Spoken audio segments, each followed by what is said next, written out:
Ada anak remaja, hitam jidatnya gara-gara sholat, hafal Quran, Senin Kamis dia puasa, tiap malam dia tahajud, malam Jumat dia itikaf di masjid, kemudian membersihkan masjid, ikut ngajar ngaji di masjid, tapi durhaka kepada kedua orang tuanya. Bapaknya dia hianati, ibunya dia keluarkan air matanya. Kata Nabi, demi Allah, demi Allah, demi Allah, jangankan masuk sorga, baunya sorga diharamkan bagimu.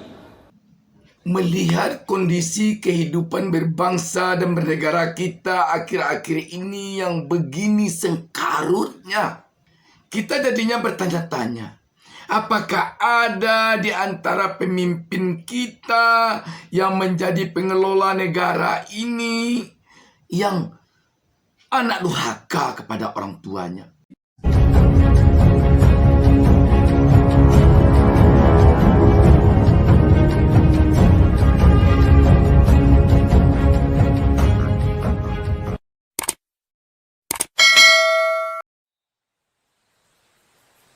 Jangan lupa subscribe.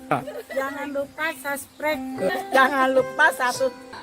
Ada anak remaja, hitam jidatnya gara-gara sholat, hafal Quran, Senin Kamis dia puasa, tiap malam dia tahajud, malam Jumat dia itikaf di masjid, kemudian membersihkan masjid, ikut ngajar ngaji di masjid, tapi durhaka kepada kedua orang tuanya. Bapaknya dia hianati, ibunya dia keluarkan air matanya. Kata Nabi, demi Allah, demi Allah, demi Allah, jangankan masuk sorga, baunya sorga diharamkan bagimu. Saya ingin menyampaikan beberapa kisah anak durhaka. Jurais, apa dosanya Jurais sehingga dihukum Allah? Suatu ketika lagi sholat sunnah, Allahu Akbar, dipanggil sama ibunya, Jurais, Jurais, sini kamu. Bingung Jurais, saya sholat atau jawab panggilannya ibuku. Dipanggil kedua kalinya ibunya, Jurais, sini kamu. Jurais tidak menjawab, bingung, saya lanjutkan atau saya sholat. Akhirnya apa? Dipanggil tiga kalinya, Jurais, sini kamu. Tidak menjawab. Ibunya pun tidak tahu kalau Jurais lagi sholat. Marah ibunya lalu bersumpah, ya Allah, setengah mati aku hamilkan. Masa saya panggil dia tidak jawab? Ya Allah, jangan mati Jurais sebelum ketemu orang jahat. Arasnya Allah bergetar, dikabulkan. Kisah kedua, anak durhaka. Namanya Alqamah. Alqamah ini bagus sekali agamanya. Di mana Nabi dakwah, di belakangnya ada Alqamah. Di mana Nabi berjamaah, di belakang ada Alqamah. Tapi anehnya, ketika sakaratil maut tidak bisa mengucapkan dua kalimat syahadat. Akhirnya Bilal lapor sama Nabi, ya Rasulullah, Alqamah sakaratil maut tidak bisa mengucapkan dua kalimat syahadat, tolong Anda doakan. Nabi heran, kok bisa? Alqamah kan baik agamanya, dia selalu berjamaah, dia selalu ikut pengajian, bagus bacaan, kok bisa? Didoakan oleh Nabi, tetap tidak bisa. Akhirnya Nabi punya kesimpulan, pasti ada dosanya besar ini anak. Kau cari bapaknya. Bapaknya ternyata sudah meninggal. Cari ibunya, ketemu. Bilal berkata, Bu, mohon maaf, anak ibu si Alqamah sakaratil maut tidak bisa syahadat. Mungkin ada dosanya sama ibu. Apa kata ibunya? Kurang ngajar itu anak. Setengah mati aku lahirkan, setengah mati aku hamilkan, setengah mati aku susui, setengah mati aku besarkan. Setelah ada istrinya, lebih sayang istrinya daripada saya. Maksudnya apa ibu? Pernah suatu ketika saya datang ke rumahnya, karena lama saya tidak pernah ketemu, dia lama tidak datang ke rumah saya, aku rindu kepada anakku, maka aku yang datang ke rumahnya. Ketika saya mau datang ke rumahnya, sebelum saya buka pintu pagarnya, belum saya masuk pintu rumahnya, saya dengar dia berkata kepada istrinya, Bu, datang ibu, sembunyi cepat itu kacang. Didengar sama ibunya, nangis ibunya, tidak jadi masuk kembali ke rumah. Disampaikanlah kejadian ini kepada Nabi. Nabi lalu bersabda, waduh, katanya besar dosanya ini Alqamah, tidak selamat dia. Panggil ibunya, atau saya yang datang sama dia. Panggil ibunya datang. Nabi bersabda, "Bu, lihat anaknya. Dia tidak bisa syahadat. Tidak selamat kalau tidak dimaafkan sama ibu." Dia bilang ibunya, "Biar saja, biar rasa supaya kurang ngajar itu anak." Kata Nabi, "Bu, kalau begitu lebih baik saya bakar api dunia daripada apinya neraka yang bakar." Ibunya katakan, "Silahkan." Nabi perintah, kumpulkan kayu. Kumpul kayu, nyala besar. Lalu Nabi tanya ibunya, "Ibu betul tidak mau memaafkan anaknya?" "Betul ya Rasul." "Kalau begitu angkat." Kata Nabi, "Angkat, lempar masuk ke bara api." Begitu mau dilempar masuk ke api, ibunya berteriak, "Tahan, tahan. Ya Rasulullah, jangan kau bakar anakku. Memang dia kurang ajar, memang durhaka. Tapi kedurhakaannya, kurang ajarnya tidak ada artinya ketimbang penderitaan saya menghamilkan dia 9 bulan dalam perut saya. Saya lahirkan hidup dan mati. Demi Allah, saya maafkan anakku ya Rasul. Jangan kau bakar dia." Nabi tanya, "Betul ibu maafkan anaknya?" "Betul ya Rasul." Akhirnya Nabi katakan, "Letakkan dia." Lalu diletakkan. Dengan bersusah payah akhirnya Alqamah mengucapkan, "La ilaha illallah Muhammadar Rasulullah." Meninggal. Alqamah hidup pada zaman Nabi. Anak durhaka abad modern. Kira-kira tahun lalu di Sulawesi Selatan. Ada anak usia 22 tahun. Lepas dari apa itu opname karena dia penyakit diabetes. Masuk di opname, keluar opname, besoknya langsung mau pergi naik motor. Dilarang sama ibunya. "Nak, kau baru keluar dari rumah sakit makan ongkos. Kalau kau keluar sakit lagi kamu, jangan kau keluar nak. Saya mau keluar." Dilarang sama ibunya. Marah ini anak, dia tempeleng ibunya. Ditempeleng ibunya, dilihat sama bapaknya. Kurang ajar ini anak. Mamaknya ditempeleng. Datang bapaknya, dia pukul, melawan ini anak. Bapaknya usia 60 tahun, ini anak usia 22 tahun. Duel berkelahi.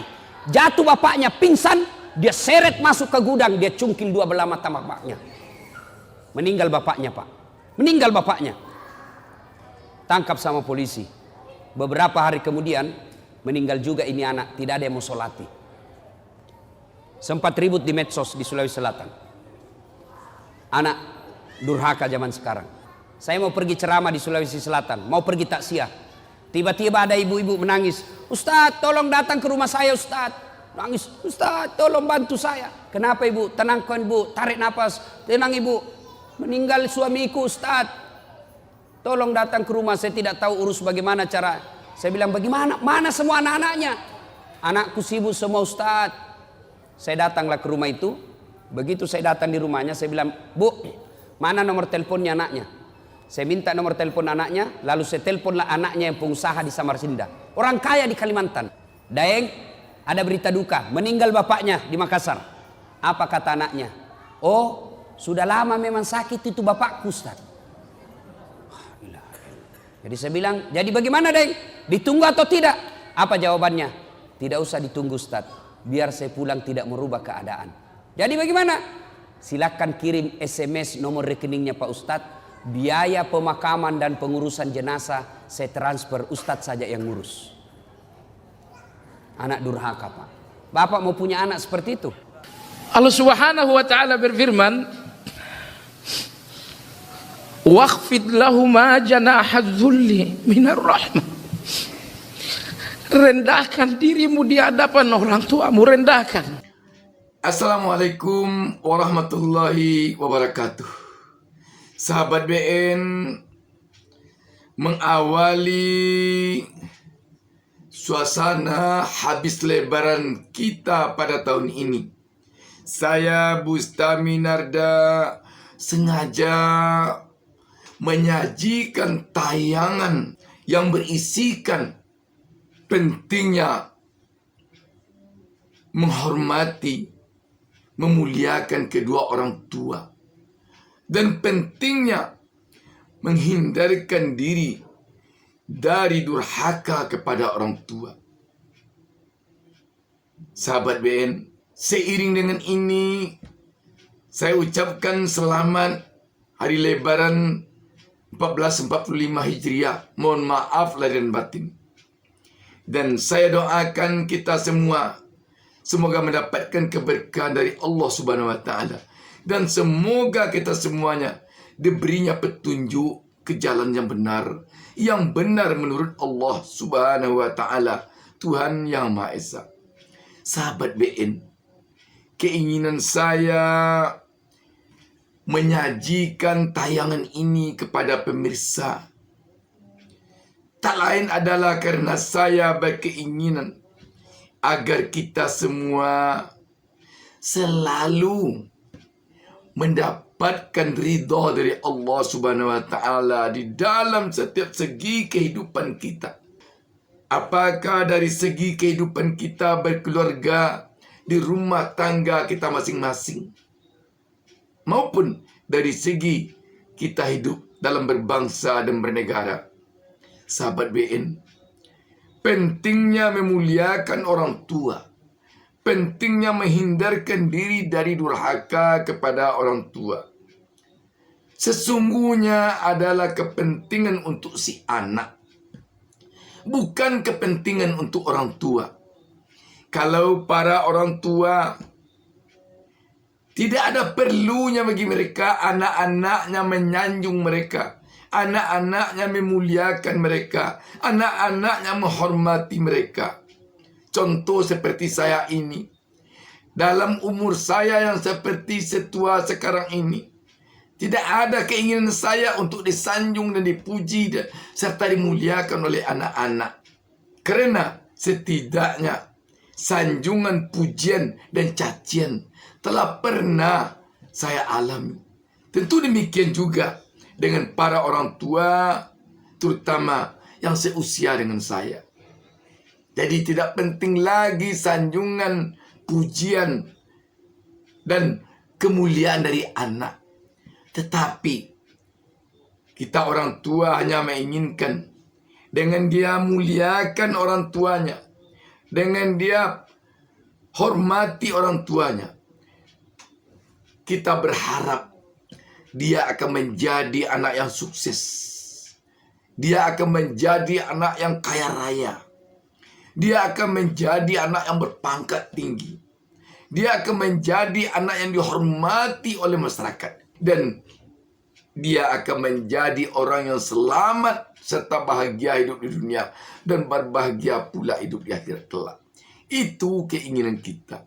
Karena itu, kepada kita semua, terutama anak-anak saya, anak-anak saudara-saudara saya, anak-anak teman saya, dan kita semuanya, saya sekarang ini mengajak kita semuanya, tolong kita renungkan di awal bulan Syawal ini. Apakah pernah kita ada berdosa kepada orang tua kita? Apakah pernah kita membuat orang tua kita sedih, membuat orang tua kita kesal, membuat orang tua kita beribah hati karena ucapan kita, karena tingkah laku kita, karena perbuatan kita? Kalau rasanya ada, pertama sekali saya sarankan, mohonlah keampunan dari orang tua. Yang kedua, berjanjilah dengan Allah Subhanahu wa taala bahwa tidak akan pernah lagi mengulangi perbuatan yang demikian kepada kedua orang tua. Ini demi si anak, sekali lagi saya sampaikan, demi si anak. Kalau ada sekarang ini anda yang menjadi pengusaha sukses, tetapi selalu serasa gelisah, tetapi selalu menjadi kebencian banyak orang. Kalau ada anda sekarang yang menjadi bupati, wali kota, kepala desa, gubernur, menteri, anggota DPR, anggota DPD, bahkan presiden sekalipun, kalau rasanya setiap kebijakan yang anda buat selalu menjadi ajang sebutan negatif oleh rakyat yang anda pimpin, setiap langkah yang anda ambil selalu menggelisahkan rakyat banyak, tolong renungkan kembali. Apakah pernah ada anda menyakiti hati orang tua anda yang belum diampuninya? Kalau memang ada, apabila kedua orang tua masih hidup, mintalah ampun secepatnya kepada mereka. Dan berjanjilah dengan Allah Subhanahu wa Ta'ala bahwa tidak akan mengulanginya lagi. Sahabat BN, kalau ada pula anak yang protes, kenapa kami anak kalau bersalah kepada orang tua harus minta ampun, berdosa, dikatakan durhaka? Kenapa kalau orang tua bersalah kepada kami anak tidak dikatakan durhaka, tidak harus minta ampun? Sekarang kan era demokrasi. Kalau itu protesnya, tolong cari ayat, tolong cari hadis yang bisa menyatakan bahwa anak tidak durhaka kepada orang tuanya kalau dia melawan dengan kesalahan orang tua yang begini. Atau orang tua wajib minta ampun kepada anaknya kalau kesalahan orang tuanya kepada anaknya begini. Kalau tidak ada semua itu, jangan protes orang tua, protes Allah Subhanahu wa Ta'ala. Demikian pula kalau dikatakan, kenapa orang tua harus marah kepada kami, harus kesal kepada kami? Kan kami tidak minta lahir dari perut orang tua kami dulu. Itu pun harus protesnya kepada Allah Subhanahu wa Ta'ala. Karena yang mengatur seseorang lahir dari perut seseorang adalah Allah Subhanahu wa Ta'ala. Melihat kondisi kehidupan berbangsa dan bernegara kita akhir-akhir ini yang begini sengkarutnya, kita jadinya bertanya-tanya, apakah ada di antara pemimpin kita yang menjadi pengelola negara ini yang anak durhaka kepada orang tuanya? Sekali lagi, orang tua tidak memerlukan sanjungan pujian dari si anak. Tetapi orang tua tidak sampai hati kalau anaknya sengsara di dunia dan sengsara di akhirat gara-gara dia durhaka kepada kedua orang tuanya. Apalah artinya si anak yang mungkin sudah jenderal bintang 4, yang mungkin sudah menjadi pejabat penting, yang mungkin sudah menjadi pengusaha sukses, memanjakan orang tuanya dengan uang berlimpah, membelikannya rumah mewah, membelikannya mobil mewah, tetapi hatinya dia sakiti. Tidak ada artinya semua itu. Makanya mohonlah jaga perasaan orang tua, mohonlah jaga hati orang tua. Apa yang disampaikan oleh Ustadz dalam tayangan ini itu bukanlah karangan, bukanlah hanya dongeng belaka. Semua itu disampaikan oleh Ustadz ini untuk kebaikan si anak, agar jangan sampai menjadi anak durhaka. Demikian. Wassalamualaikum warahmatullahi wabarakatuh.